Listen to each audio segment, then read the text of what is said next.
ardi mar hian khovel thim en tur chu ti hi a base ringo thian requesa chang khat le thun on hian saila atok mai ome e ki hian kan han sa to na ni so do kan soi to ang khan vuak chu bar pui tanga chia tur bar pui te kolon te bar te te en kolon ti te kolon da se se thuk tur ti na ni me ya e heng hi vuak zel khania vuak khat vuak ni vuak thum vuak li vuak nga vuak ru ela chu vuak ru khani ta ni bar pui thlen le ma che kha khat ni thum li nga ru ti sel khan na kal ta ni ti chuan a vuak ti na kan vuak chuan he la chu a er kha han sa tai la khovel thim en tura chu ti kha ngai ta ni vuak kha jing ta em em ani khovel thim en tura chu ti vuak kha lo ni ta ma se la a vuak ti na vuak lo khan a bar pui le bar te ya chau kan vuanga e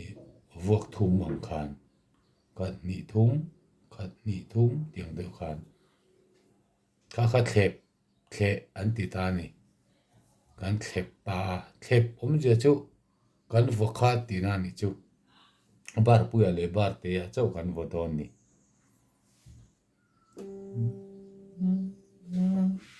khovel thim en tura chu mangai puan em xin ni tiang khan e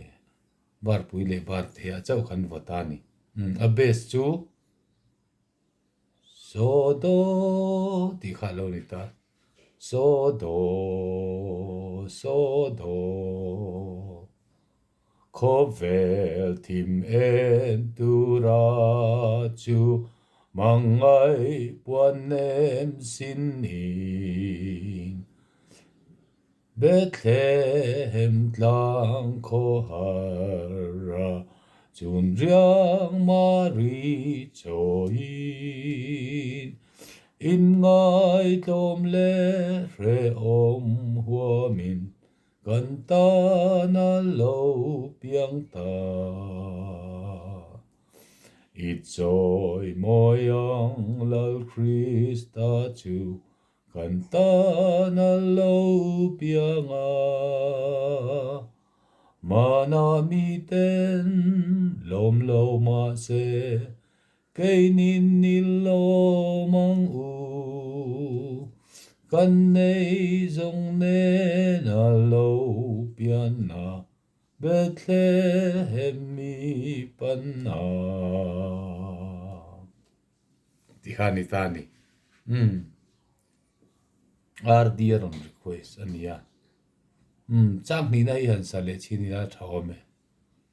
do so do rin na tha in valengin Bethlehem chuanilla va phang illa laliswa kan ta na pian na mun chu ta bera pute nen chuan fakla kan rem ve na ti do nia hi fakla kan rem ve na it joy moyang lal Christa chu kan ta na lo pianga mana mi ten lom lo ma se cây nín nín lo mang u cây nín nín lo mang u do ti do so Kan nei zong ne na lo piana Bethlehem mi panna. Khati khani du tok phot mayang. A fia chia lo boka thim deuh leka.